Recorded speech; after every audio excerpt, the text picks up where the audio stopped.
So today's podcast is all about how to stay motivated when losing weight. And coming from a girl who's lost 4 stone, I'm not going to lie, losing weight can be a large challenge, not going to lie. And staying motivated is a massive part of basically losing the weight. So we're going to dive straight into it. 10 ways you can stay motivated that I've found are super helpful when losing weight. Let's start with number 1. So, scientifically, visualization can actually enhance motivation and goal achievement in a Journal of Sports and Science. They found that mental imagery could actually improve athletic performance by helping athletics focus on their goals and maintain motivation. So this is science. And so my first thing would be to create a form of vision board. Doesn't have to be a physical one. I'd say maybe like a wallpaper or a picture next to your bed or somewhere you always go, just to have a reminder there of either like what you want to look like or a quote or an idea of like what your aim is. I personally had on my wallpaper, it sounds really cringe, but I still have it to this day, be the girl that never gave up on her dreams, because that covers everything. But if you've got a specific weight you want to be or a specific goal you want to achieve, have it everywhere, because that is a form of you noticing and acknowledging that on a daily basis. So visualization is the first one. The second one, which is actually quite a bigger perspective for staying motivated when losing weight, is remembering the bigger picture. Actually, this is a way to actually sustain weight loss and keep you on track. According to the American Psychological Association, people who keep their long-term goals in mind are more likely to persist in their efforts and lead to greater success. So, when it comes to remembering the bigger picture, I always say, like, when you're having a downtime or like when you want to give up, and they're the hardest points, moments, always try and remember why you are doing it. Like, why are you actually doing it? Why do you want to lose weight? Is it because of like an image thing, a mental thing? Is it to do with a certain health issue? And actually list those reasons, whether that's on a page on your phone, whether that's literally written down in a journal. And if you ever like feel stressed or you're in that moment where you want to give up, go to that notes page and reread what you've written down, because that will remind you that there's a bigger picture to all of this. I think for me as well, it's actually remembering that, okay, one tiny mistake is not going to make, your entire weight loss journey off track. And it's remember that, like, just because you've had one bad day doesn't mean you have to have a bad week. So there's room for, ups and downs. Nothing in this life is linear. I know that for sure.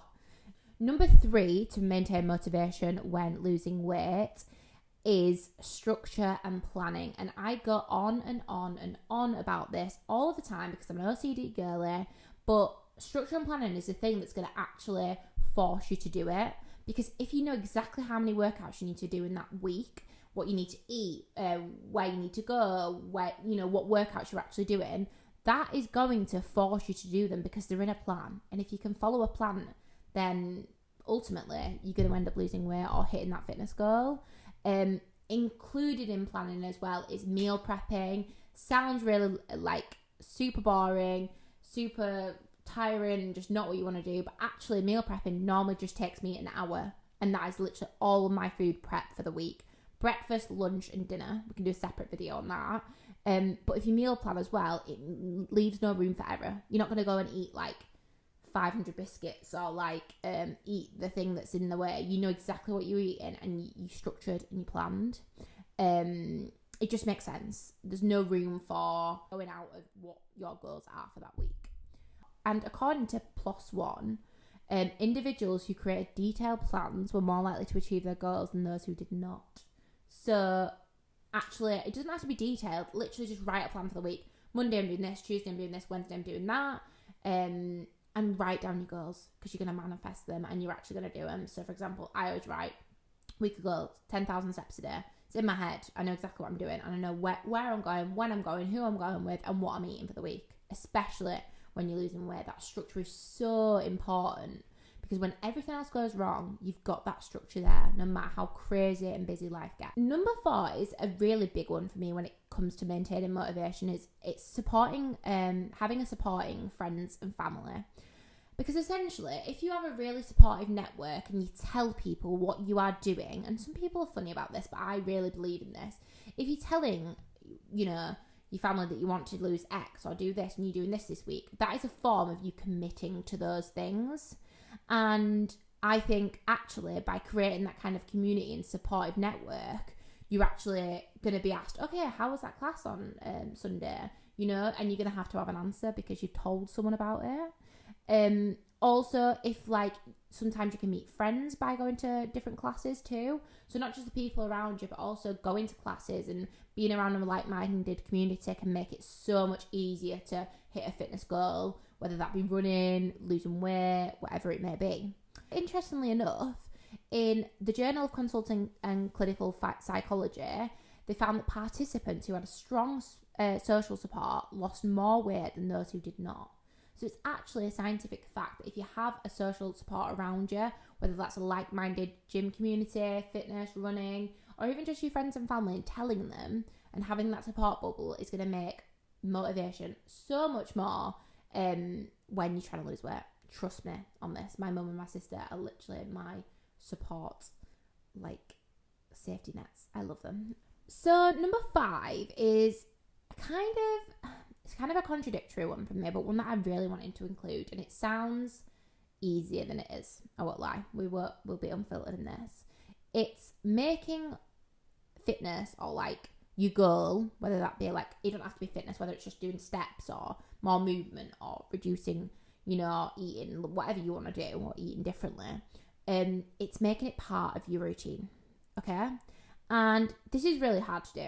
I'm not going to lie. You can hate it probably for the first 3 months or 4 months or 5 months or 6 months. But once it does become a part of your routine, this whole thing of exercise or eating healthier becomes just second nature. When I set my alarm for 5 o'clock in the morning now, I'm actually excited to get up and get out because it feels abnormal not to do that. So yeah, make it part of your routine. I've read James Clear's Atomic Habits so many times. I'm the queen of habit stacking, which is basically, let's say for example, you put your vitamins on the next to your toothbrush because you always brush your teeth, and that reminds you to take your vitamins. If that makes it easier, that can actually, those small little actions can lead to big consistent change. So for example, laying out your gym clothes on a night before you get up in the morning is a big example of this, and honestly is a way to make new behaviours automatic based on previous behaviours. So for example, everyone brushes their teeth. I hope you do anyway. So if you put your vitamins next to your toothbrush, you're automatically, hopefully, going to take your vitamins too because they're there and they're in a visual sight. Whereas if your vitamins are stored away in a cupboard, that's never going to work. So make it part of your routine via things like habit stacking or reminders on your phone. Just ingrain it into your life, I would say, without getting too obsessive like me. Number 6, I feel like I sound a bit like a teacher, but this is a big one for sustaining weight loss, is making it fun. Don't get me wrong, losing weight can be really, really hard. It can be tough, mentally a struggle, but actually there's ways for you to make it fun.